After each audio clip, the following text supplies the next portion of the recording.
us today for this Chat and Learn with T. Rowe Price. Thank you for dialing in today, no matter where you're from. Again, for anyone that is just now joining us, please let us know where you're from. You can drop that in the chat box. I'm really excited to have a panel of female veterans who now work at T. Rowe Price with us today. It's particularly exciting for me because I left the United States Army as a combat medic. I was a specialist when I got out. So this is definitely a topic that's near and dear to my heart. These three amazing women are going to talk about how they were able to parlay their military experience and skills into civilian roles at the firm. T. Rowe Price draws retired military personnel from all over, but especially the Washington, Baltimore area and Colorado Springs, two locations where the company has a really large presence. It was over 30 years ago that T. Rowe Price began efforts to recruit diverse candidates to work at the firm. An important component of that effort is the firm's aim to become an employer of choice for veterans who are starting or building their civilian career. It's widely known that the military teaches a broad range of leadership, management, technical, and people skills. For the past several years, T. Rowe Price has partnered with Power to Fly to introduce the firm to job seekers such as you.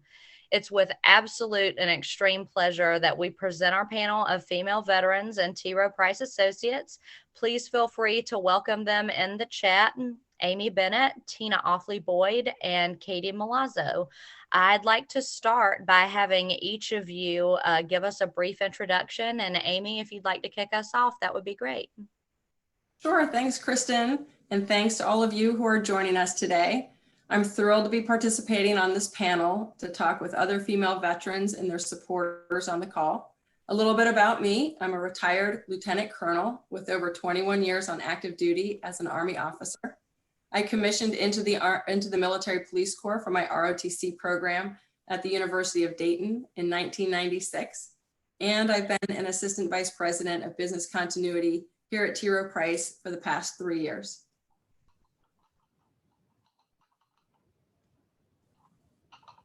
Tina?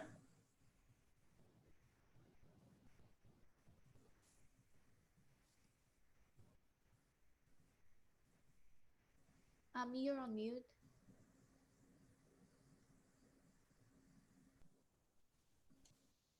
I apologize. Good afternoon. My name is Tina Offley-Boyd, and I'd like to thank you for joining us on the call this afternoon. I had the opportunity to serve at Walter Reed Army Medical Center for 8 years as a physical therapy specialist. As a physical therapy specialist, it was my responsibility to treat soldiers from all branches of the military that had combat as well as non-combat related injuries. For example, in a day, I could go from treating a patient with spina bifida to a stroke patient, as well as a patient that had a motorcycle accident. As a T. Rowe Price associate, I'm excited to share that I recently celebrated my 5-year anniversary. Although I've had several positions at T. Rowe Price, I currently support the marketing, platform, enablement, and web content services team, who's accountable for modern technology platform, standardizing operation procedures and quality controls, while advancing go-to-market practices and insights that help associates deliver improved client experience and business outcomes. For those of you that don't know me, I'd like to share a little fun fact. I am from Boston originally, and yes, we do say I parked the car in Harvard Yard. And lastly, those of you that do know me know that I am a diehard Patriots fan, and that's with or without Tom Brady. Katie, how about you? Hi, everyone. I'm really glad to be joining my fellow panelists today on the Marine Corps birthday and Veterans Day Eve. So happy birthday to all those Marine Corps vets out there joining the call. My story starts back when I graduated from Cornell University's ROTC program, Air Force ROTC program, back in 2006. I commissioned into the Air Force as a second lieutenant, and I spent the first year of my career in pilot training.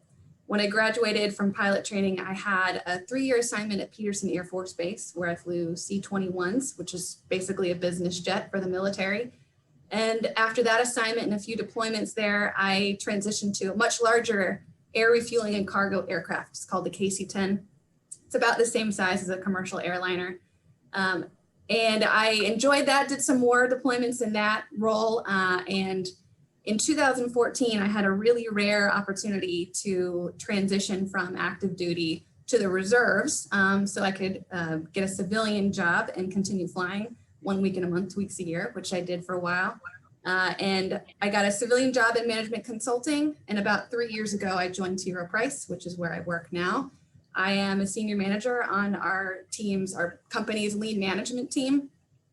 And I also still serve in the reserves today. I provide oversight and guidance for our nation's Air Force Auxiliary, Civilian Auxiliary, which is also called the Civil Air Patrol. That's it for me. Really excited to engage with all of you and hear the rest of my fellow panelists talk as well. Awesome. Thank you, ladies, so much. So obviously we have a ton of questions to answer for our audience today, and we're going to dig into that in just a few minutes. But I did want to go ahead and give each of you ladies the opportunity to tell us a little bit more about your military and civilian career path. And Amy, we'd like to start with you again, if that's okay.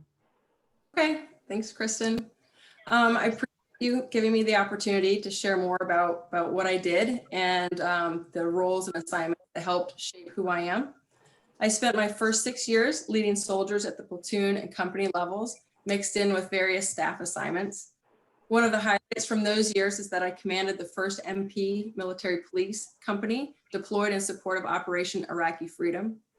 After I redeployed, I was assigned as an assistant professor of military science at Johns Hopkins University, TC, which is what brought me to Maryland and Baltimore in the first place. And while serving there, I met my husband, who was on active duty in the Maryland Army National Guard, and convinced me to jump ship and do the same. I was fortunate that I never had what's called a break in service, that I could, after my 10 plus years in the regular Army, transition right into active duty in the Maryland Army National Guard, where I served in various capacities ranging from battalion command of our recruiting and retention battalion to the assistant chief of staff of the Army. And in 2015, I was the Maryland National Guard Joint Operations Officer responsible for the military response to the civil unrest in Baltimore. I culminated my career as the Deputy Brigade Commander of nearly 2,000 soldiers across Maryland. And my assignments and experiences in the military made me uniquely qualified and prepared for a career in emergency management. So upon retirement, I knew that that's an area that I wanted to get into, but in the private sector, which is what ultimately led me to joining the business continuity team at T. Rowe Price. Tina? So as I stated, I served at Walter Reed Army Medical Center for my entire Army service time. And while there, I was a physical therapy specialist. And essentially, my job entailed working with patients, whether it be in occupational therapy or while they're in speech therapy, as well as physical therapy. We had an ortho lab, an ortho clinic, as well as a burn clinic and inpatient. So during my service, I would go around and treat the patients based on their injuries. And that's what I did the entire time while at Walter Reed. Had an opportunity to meet people from all over the world, as well as that had injuries diseases that you never heard of. So it was actually a very good learning experience. Katie? So as I mentioned, I flew C-21s and KC-10s, and I had the privilege of flying all over the world, doing missions on behalf of the Air Force and our allies. I also had the opportunity to be the chief of current operations at my last active duty assignment for the 305th Air Mobility Wing. As a chief of current operations, I was in charge of a fleet of 46 aircraft, cargo and tanker refueling aircraft, and had to manage a $200 million flying hour program for our base. It was a really great opportunity to learn more about how to manage a fleet that size, and it was a great way for me to learn how to translate some of my skills in managing and directing into a civilian career. I also had the opportunity to fly to some really incredible places and get some experience coaching and mentoring and leading other people, which is an experience I think a lot of people in the military are very privileged and fortunate to be able to have, that a lot of others that don't have that experience maybe don't fully understand or appreciate. So yeah, I think that's all I would add there. Awesome. Thank you, ladies, so much. Really appreciate those great introductions. Before we get started on these questions, I do want to shout out for the audience to please go and check out T. Rowe Price's employer page on our website. It'll tell you about what a great organization T. Rowe Price is and what they're looking for as far as hiring. And I guess now we can get started with the questions, ladies. All right, so this first question, Amy, I want to direct it to you. What job search advice would you give to transitioning veterans? Sure. So my number one piece of advice for veterans looking to make a career change, whether it's because of retirement or simply just getting out at the end of their service contract, is to make your network work for you. And what I mean by that is I'm sure that most people, if not everybody on this call, has LinkedIn profiles, but have they ever leveraged that gold mine of contacts to really work for your favor? And furthermore, what does that contact group look like? For women, it's found we tend to network laterally and down instead of up and across the C-suite with leaders and entrepreneurs outside of our industry or wheelhouse. I think a lot of people tend to use LinkedIn as almost like a passive social media feed and not really leverage for the power that it has to help you get to the next place in your career. So I would encourage people to do that. And the way I approached it was that when I was preparing to retire, I literally made networking a second job in and of itself.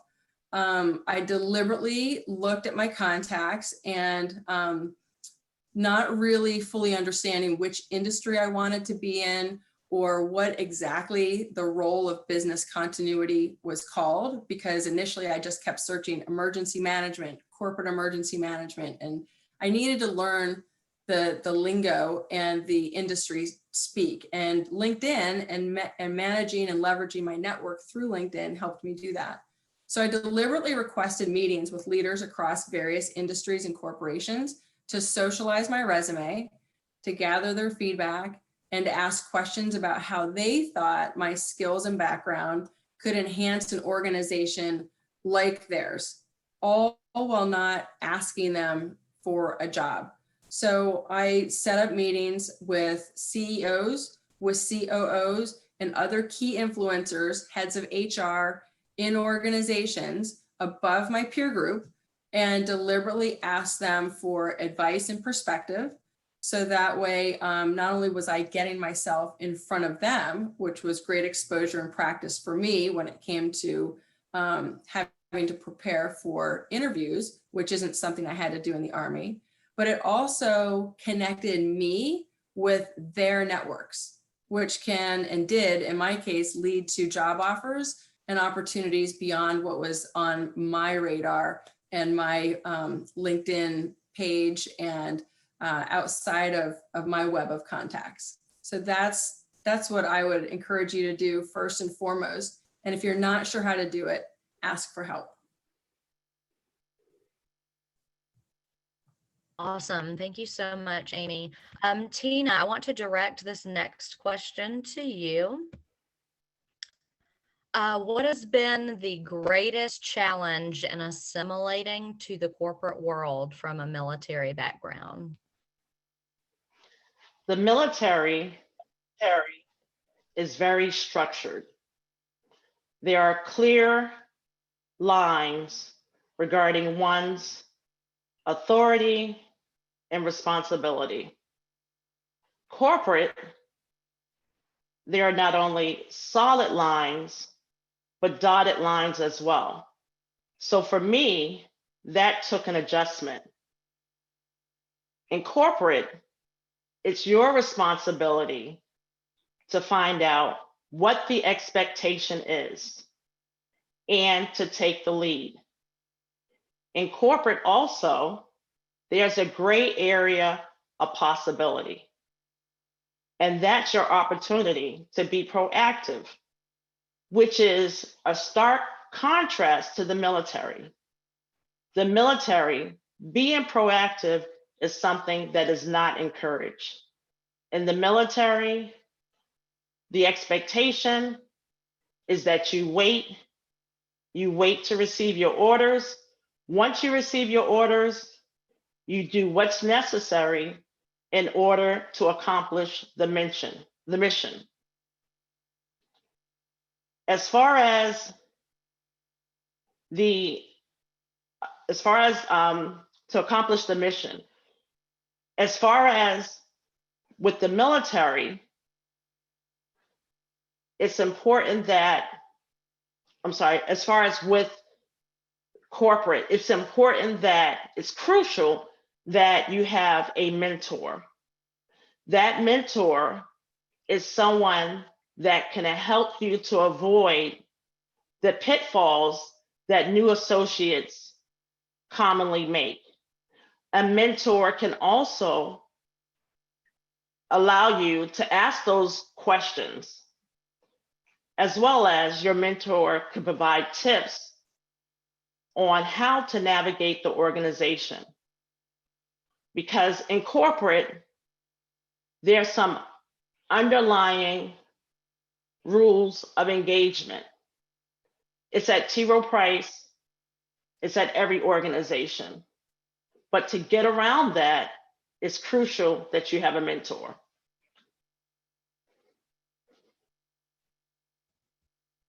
Absolutely, completely agree with that, Tina. Katie, I want to direct this next question to you. What is the one thing you did to transition to the corporate environment that helped you be successful? Well, just for starters, I want to echo some of what Amy was saying around networking. Because if I had to pick two things, making your network work for you is a great piece of advice. I think you should use every tool available at your disposal. I know I personally benefited from having that free year of LinkedIn Premium that they offer to all transitioning service members. So LinkedIn is just one of many tools you can use. It's what helped get me my first job as I was transitioning. So just wanted to reemphasize that. The other thing I would emphasize is that I knew transitioning, one of the things I was going to miss the most about my active duty military career was that camaraderie and esprit de corps that comes with serving in the armed forces. It's unlike any other experience. And I was concerned that I would not be able to find a corporate environment that came anywhere close to what I felt as an aircrew member. So that kind of led me to think about what are the things that are important to me? What are the things that I value in my workplace and in the types of roles and positions that I'm interested in? And actually make a list of what's important to you. If a really good culture fit is important to you, like that should be at the top of your list of flexibility in your working arrangements so you can support family and other things going on in your life. Put that on your list and ask about those things. Don't be afraid in the interview process and in your networking to ask people if their experiences and your values align with the values of the company. It's the difference between going to a job every day and going to work and doing something you love and having it be more than just a career, like having it be your livelihood. So make a list, like be very specific about what you want out of the job because they're not just interviewing you, you're interviewing them. That would be my big takeaway. Awesome. Thank you so much, Katie. Amy, we're right back to you. This next question. How is the finance industry similar to the military, and how do you think it's different? Sure. So they're similar in that they both have endless acronyms. They are different in that none of their acronyms are the same. I've had to learn a whole new language, and it really took me over a year for my brain to start processing financial acronyms first. So I say that just to give a quick example up front of something that all veterans can attest to, and something that makes all of us, I think, uniquely qualified for entering, for changing careers and entering a new workforce. And that is being comfortable with being uncomfortable. So I had to learn a new language. I had to learn and adopt a new corporate culture and meet new people and learn my job. But much like athletes trained to push the limits of their bodies outside of their comfort zone, veterans are challenged to push their boundaries and comfort levels from day one of volunteering to serve. I've jumped out of airplanes. I've rappelled out of helicopters, deployed to foreign countries, briefed 4-star generals, prepared soldiers for war. And not in any of those circumstances did I feel comfortable, at least not the first time. The military has really trained us to be able to remain calm and make decisions under pressure, to understand how our role is important to the overall mission success, and to trust the people that we serve with. So what does all of that have to do with your question as far as similarities and differences between the financial industry and the military? To me, it has everything to do with it. When I submitted my retirement paperwork and shifted my sights on starting a new career, I had to remind myself that I had been here before. I had been uncomfortable not knowing my environment, not knowing what would happen next or what life might look like on the other side. But being uncomfortable also felt strangely familiar to me, and it helped me remain calm and confident while I was transitioning into a new environment. So, you will experience differences transitioning to a new career. They will be stretched beyond vernacular and acronyms, but I'm hopeful that the veterans on this call and those who support veterans on this call will realize that we bring with us an ease that comes with a changing environment and a confidence in knowing that we'll be okay. Absolutely. Absolutely. Thank you, Amy. Tina, this next question is going to be for you. Can you tell us what was the highlight, good or bad, from your stint at Walter Reed? What skills did you learn from that assignment that you're using at T. Rowe Price today? That's a great question. So there are several skills that I learned while at Walter Reed that I currently use at the firm. The first one is learn to expect change and pivot when necessary.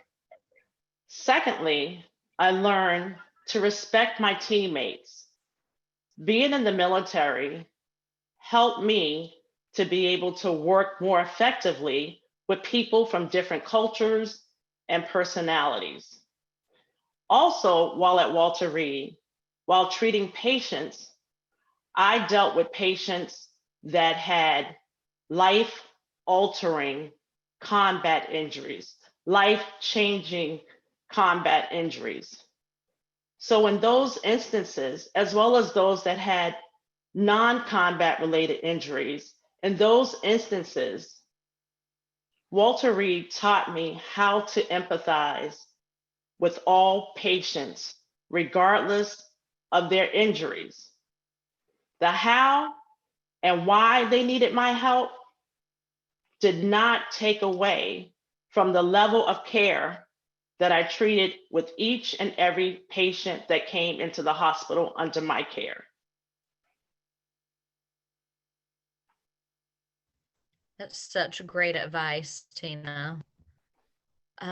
Okay, so our next question, I'm gonna send out to you, Katie. Females are greatly outnumbered in the military. How did working in that kind of environment in the military prepare you for a career in a somewhat also male-dominated financial services industry? Question. Although I do have to give the military some credit for working really hard to promote diversity.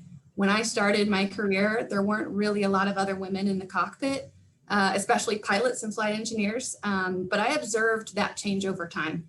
And while there's still a lot of work to do, I'm glad that the military's made it a priority. And it should be, because as a military, we operate on a global scale, and having diversity means that you can more effectively execute the mission. So while I may have been outnumbered during certain periods of my service, I also never felt like there were any opportunities for advancement or professional development that were withheld from me because I was a woman. My peers and commanders were always really supportive of my goals. And as long as I demonstrated that I could meet or exceed the standards, I was just as competitive as my male peers for those really good assignments. In a lot of ways, the financial services industry is pretty similar. I'm really proud of T. Rowe Price for putting so much time and energy and resources into promoting diversity in all of its dimensions, but specifically gender diversity. We have a women in sales effort, and we're also continuing to expand our global diversity and inclusion team. And I think that if you look around and you don't see a lot of other women in the space where you want to be, or in that role that you want, don't feel intimidated.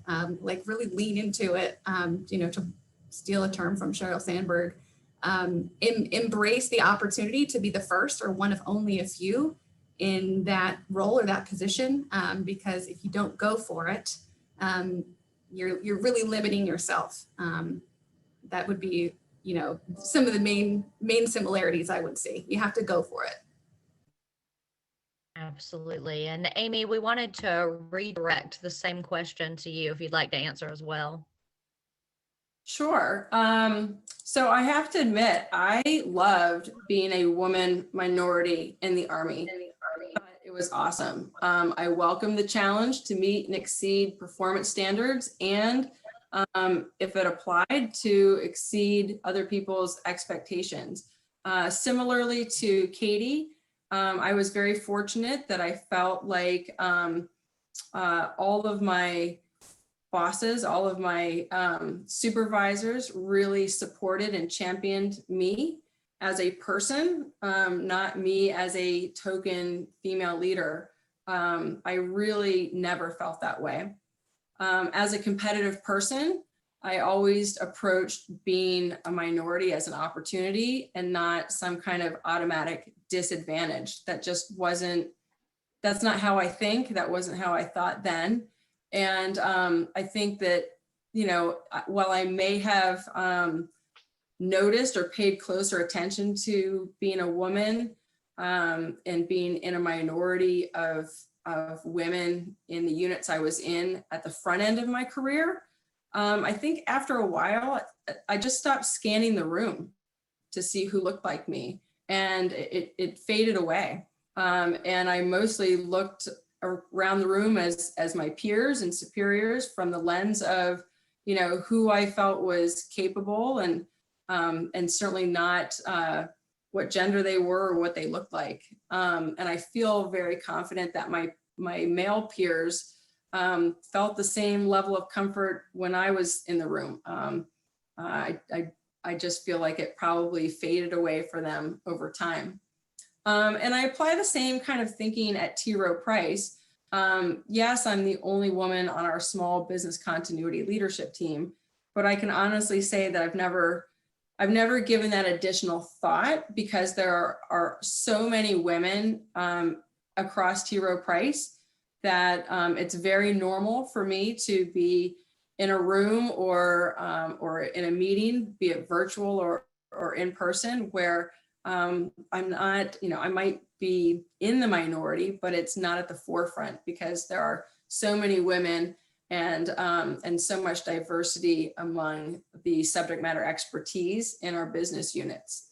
And I'm very proud of Valor, which is our business resource group at T. Rowe Price, for recognizing that veterans are a minority group, have a unique minority background of traits and characteristics and corporate culture that we bring to the table, and are championing that through more deliberate recruiting and retention efforts.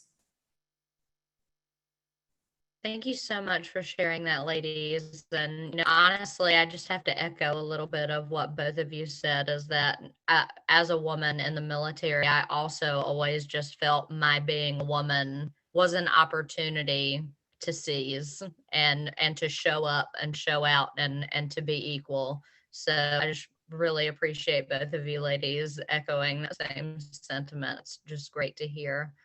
So our next question is going to be for Katie as well. How has your perspective about T. Rowe Price changed before and after joining the company? Kind of like we talked about before, T. Rowe Price is putting a lot of energy and resources into promoting diversity and inclusion. During my time here, which is just shy of 3 years now, we have established the official Veteran Business Resource Group that Amy mentioned, Valor. When I started, it was still kind of a grassroots effort, and we are celebrating the 1-year anniversary of this Veterans Resource Group tomorrow on Veterans Day. I feel really privileged and fortunate to be recently appointed as the co-chair for this Valor Veterans Business Resource Group. And we are focusing a lot in 2021 on how we can build out a really robust veteran talent pipeline while still supporting veterans and their family members within the workplace.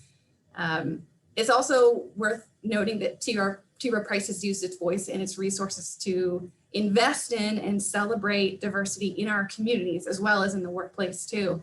And it makes me really proud to be working for a company that is standing up and really making an impact and doing that on the forefront where other companies and even institutions still might be lagging behind. And that is just what I've observed in 3 years working here. 2020 has been a year that has illuminated a lot of issues, and T. Rowe Price has done a lot to stand up and show up for those underrepresented groups, whether they're veterans or other dimensions of diversity. And I think that is worth celebrating and noting as well. Awesome. Thank you, Katie. And Amy, I'd like for you to answer a little bit of that question as well, if you don't mind. Sure. Well, it's hard to deviate too much from what Katie said. I too have only been with T. Rowe for the past 3 years, and time and again see how they put the benefits of what a corporation our size brings to bear for our communities and for our stakeholders. They really do invest in making sure that they are making the communities internal to T. Rowe as well as external to the cities and states that we reside in feel like part of a family. Corporate culture was something I think Katie might have mentioned earlier in one of her answers, as far as looking at what it is that you want in a company that you're going to work for. And that was at the very top of my checklist, was making sure that I was working for a company that didn't just spit out a good talk, but really put resources and an effort behind what they said was important to them. T. Rowe does that consistently. Their willingness to embrace diversity across the organization and across international waters in all of our offices has really been very admirable and pretty special to be part of. It's so great to hear. It's always wonderful to hear about an organization that is willing to walk the walk and not just talk. So this next question is going to be for Tina. We wanted to ask you, what is the most important thing you would say to women wanting to start or finish their military service? And is there anything you wish you would have known? So as we've heard on the call this afternoon, the military has allowed women to obtain leadership and critical thinking skills. The military has allowed women to have very successful careers. And that is what you use as a foundation to build a successful civilian career. As far as the choice is a personal choice as to when to transition into the civilian sector. I would recommend that you not be shy, because this is the time that you not only want to have conversations with veterans, but as well as civilians. When you are ready to make that transition, know that there are women and men at T. Rowe Price that have taken that step also, and we are available to assist you. It's important that you get out there, you ask questions. As far as, is there anything that I wish I had known or anything I would change? No, there isn't anything. I am learning that networking and conversations such as this will help you to transition and move you along the path. As one of my fellow panelists stated, T. Rowe Price also has the Employee Resource Group, Valor, that is specifically tailored toward veterans. So it's important that you not only join the resource group, but become active, network, get to know your fellow veterans as well as civilian associates. That's great advice, Tina. Now, I know that we do have a couple questions that have come in from the audience. This first one was directed for Katie. The question is, how did you have the confidence to forge ahead and do some of what seems to have been so daunting? That's a good question. Honestly, there were some moments, especially in pilot training, which to this day is still one of the hardest things I've ever done. I really relied a lot on my classmates to help me get through some of those tougher segments of the training, but also my husband and my family, like having a support system where you can go back to and get that extra push you need and the encouragement was really good. If I think about this in terms of my transition, I also leveraged some relationships I had with some really great mentors. I have some amazing mentors within T. Rowe Price, but I also signed up for American Corporate Partners, which is a formal mentorship program that I highly recommend. I was paired with Amy Goodfriend, who is a retired Goldman Sachs executive, and we had a really good monthly check-in during my first year of our mentorship relationship. And she not only helped me think through some of the challenges I was experiencing in this new industry, but she provided great life advice and helped me kind of see the big picture when sometimes I felt like I was maybe getting too down into the weeds. So invest in the support structure that's going to help you get through that tough stuff. And you can do anything. Thank you so much for sharing that, Katie. And Amy, I feel like this is a pertinent question for you as well, if you don't mind also answering.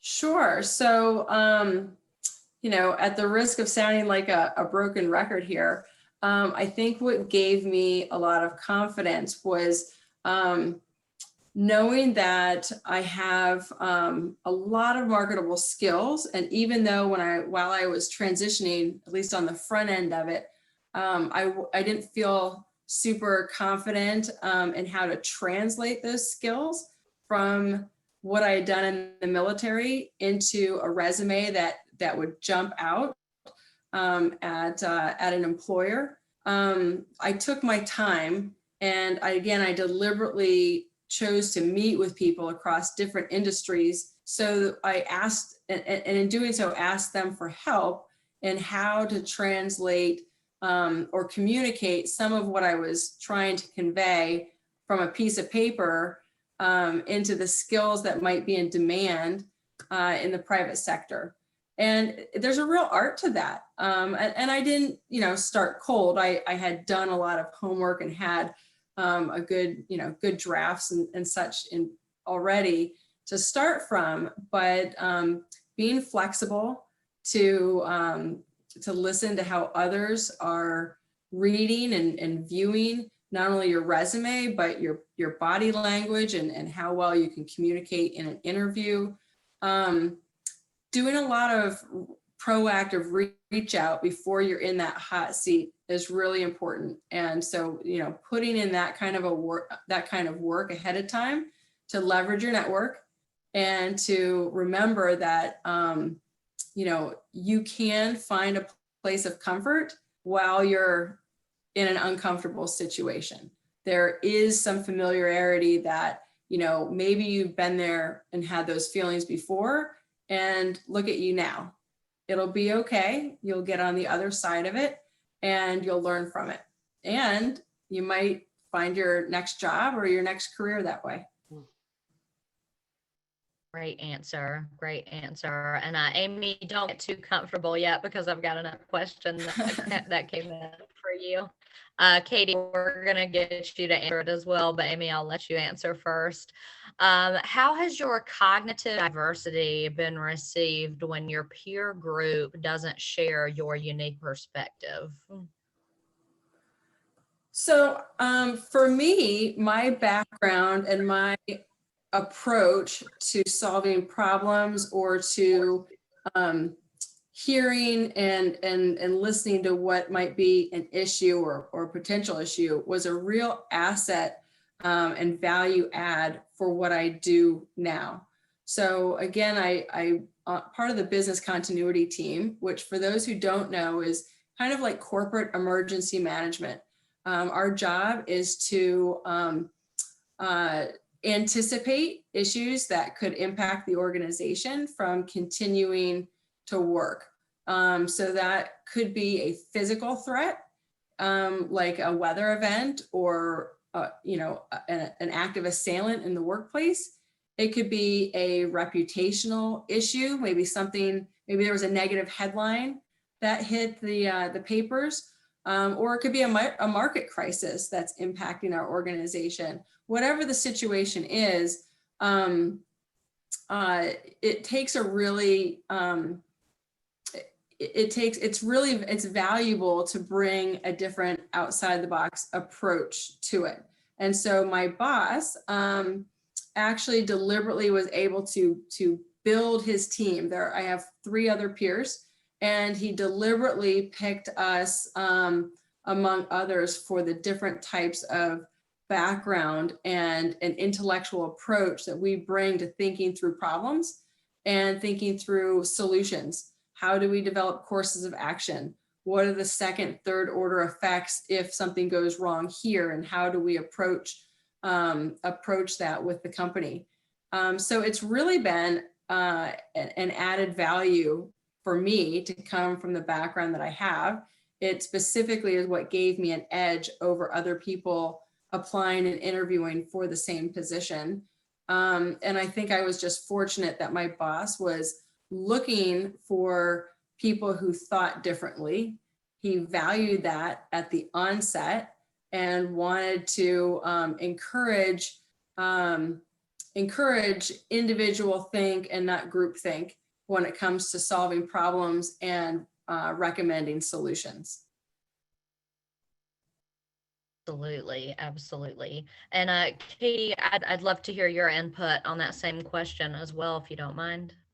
Yeah, I agree with Amy 1,000,000%.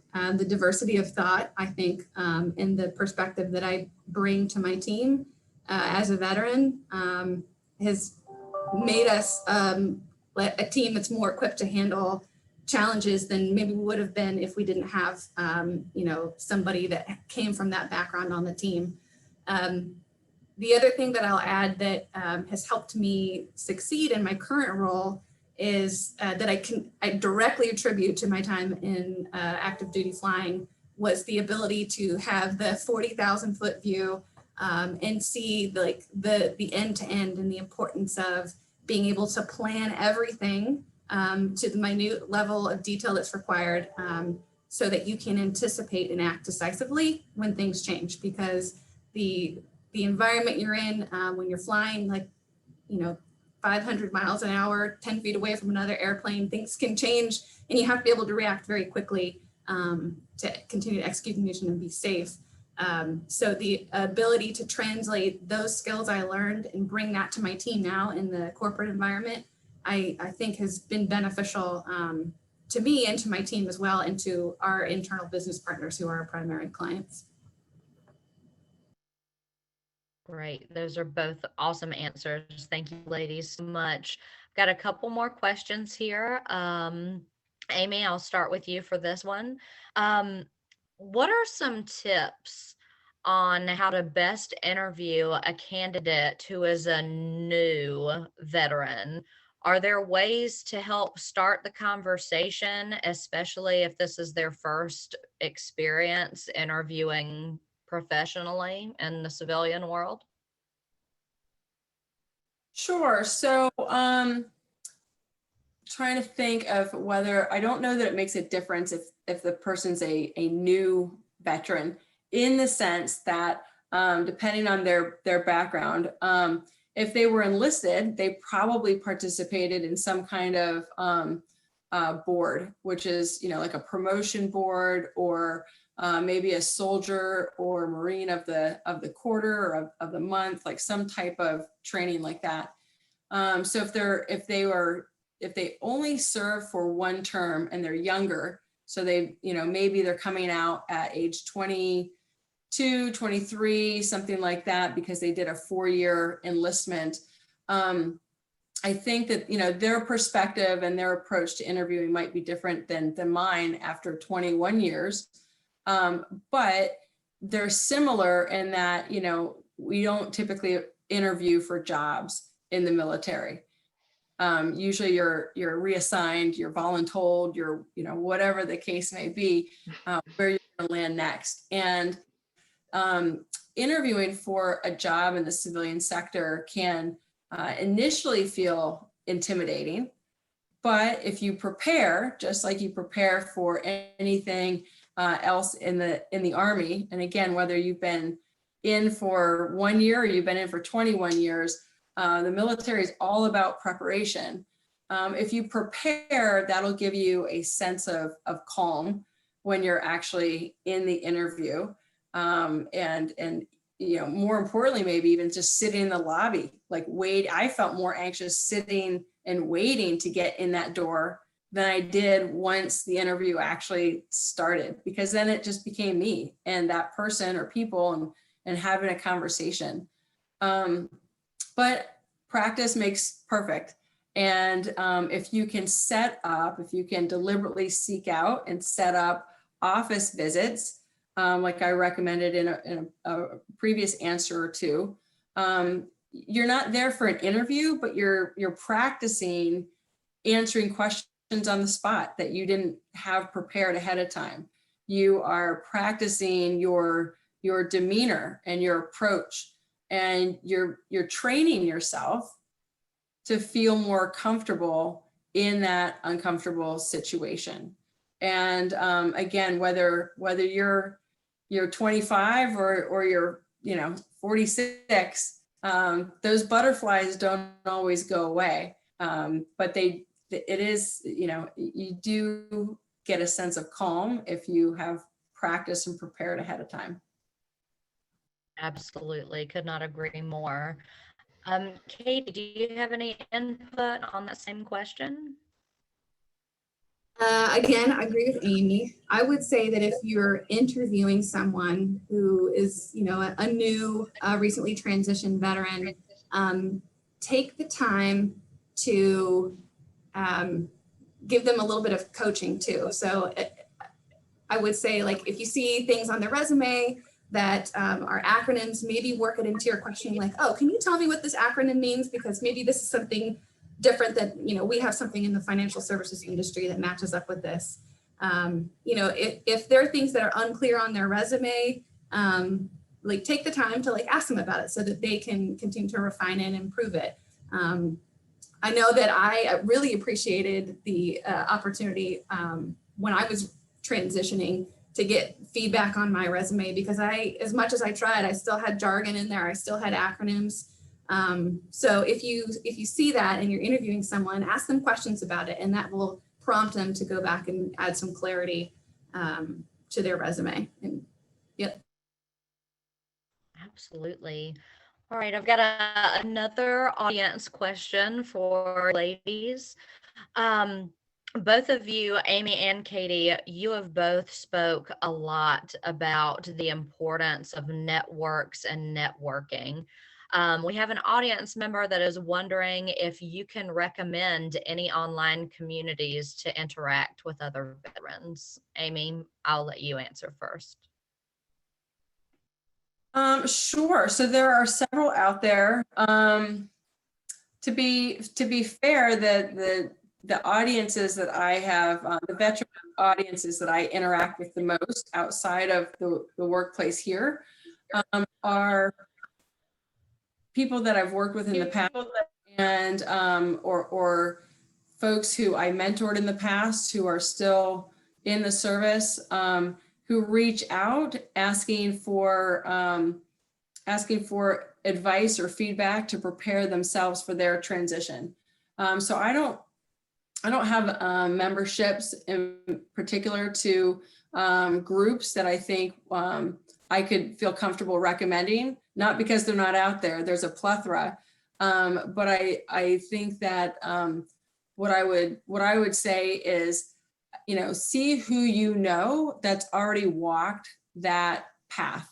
Who had you worked with or for in your career, who you still are connected with, and has maybe transitioned already, and whether they're doing something that you want to be doing, or they've just recently been through it, to reach out with them and ask for advice. I retired again at 21 years, and that was 3 years ago.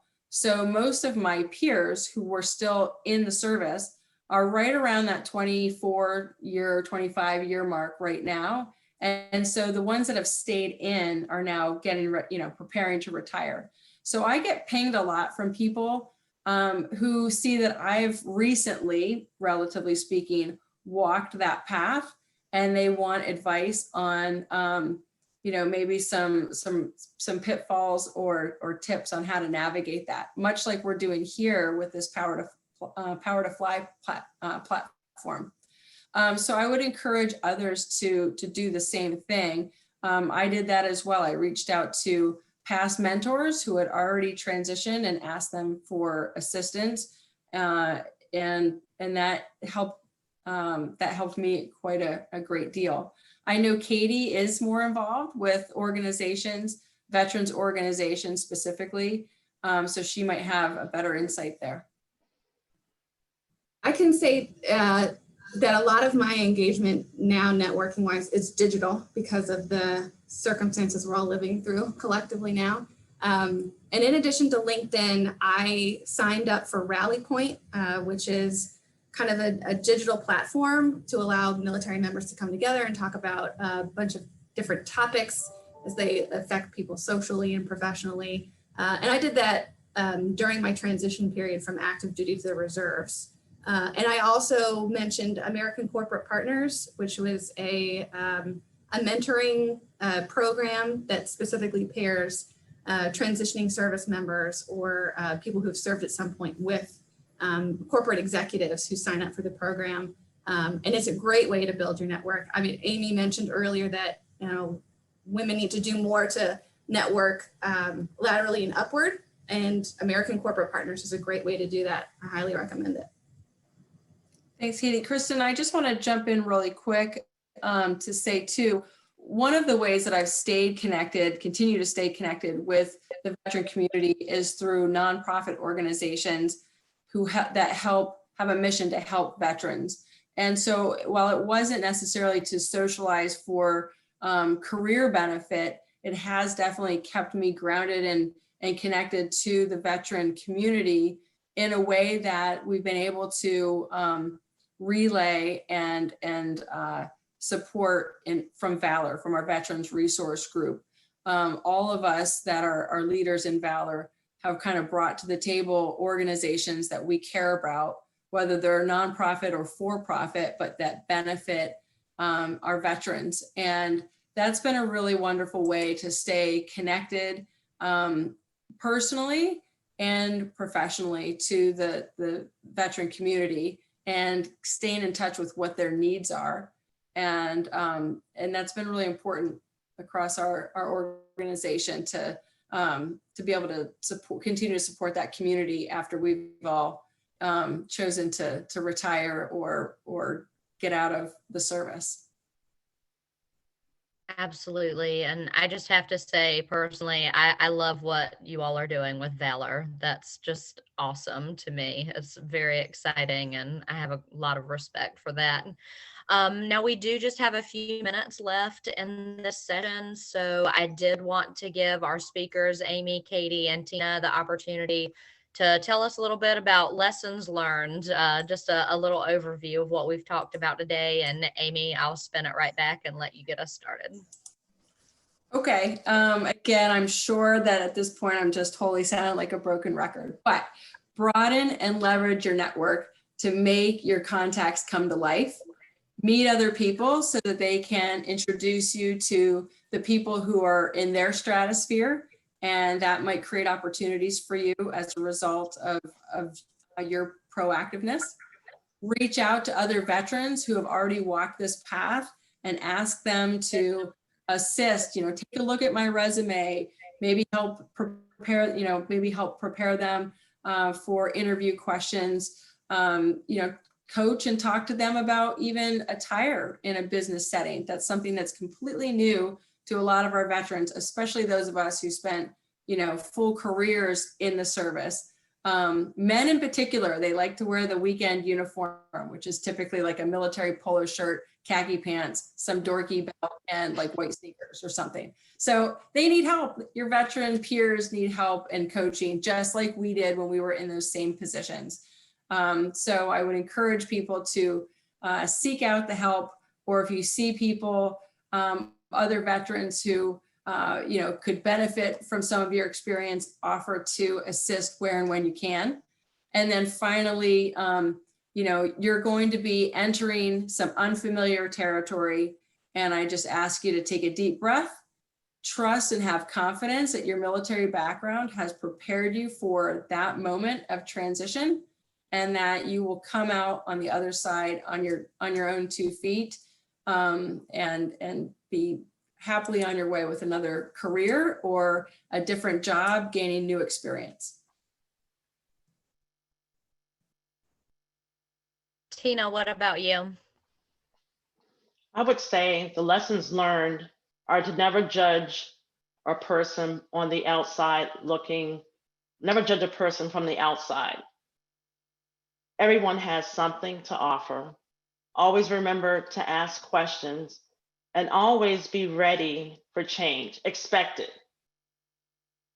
Teamwork is also critical. And lastly, as Amy mentioned about transitioning, just think about when you first got off that bus and that drill sergeant was yelling in your face and you're like, what in the world did I get myself into? At that time, you didn't think that you were going to make it to the outcome, but look where you are now. It's the same thing as transitioning. It's going to seem hard initially, But once you put one step in front of the other, it becomes easier and easier. And like Amy mentioned, as well as Katie, use your networks, pick their brains. They're experts in their field. They can direct you to where you're looking to go. So all is not all is not lost. The transition, the path is easy. You just have to take the first step. Thank you, Tina. And Katie, what about you? I'll keep it short and sweet. Planning and preparation are critical. That's one of my big takeaways. Another one that time and service has taught me, especially around leadership, is that if you take care of your people will take care of the mission. And the last thing is to never stop investing in yourself. Go for those trainings and certifications that are going to help you grow and develop in your career. And when you start to get dividends from those investments in yourself, reinvest those dividends into other people, help them grow and develop as well to help pay it forward. Awesome. Thank you, ladies, so much. Before we close out, I would like to ask Melissa Werner. She works in talent acquisition at T. Rowe Price. I know that she has some messaging for the community that joined us today. Thanks, Kristen. Thanks, Amy, Katie, and Tina. And thank you, everyone who attended our event today. I'm humbled in the presence of you all, and I want to thank you for your interest in T. Rowe Price as well as your service. If you are interested in careers at T. Rowe Price, I encourage you to check out our career website, as you can see on the screen here, troweprice.com/careers. We have a variety of opportunities open across all functional disciplines in the firm. And we would welcome receiving your resume and considering your candidacy. Thank you again, everyone. Yes, thank you all so much. Thank you so much to our community who joined us for our chat with T. Rowe Price today. And Katie, Amy, and Tina, I have to say, in the very short time that I've spent with all three of you, thank you so much for your service. It's really been great to chat a little bit with three other female veterans, and we really appreciate all the work that you're doing at T. Rowe Price and in the world in general. So thank you very, very much. Thank you. Thank you. Thank you.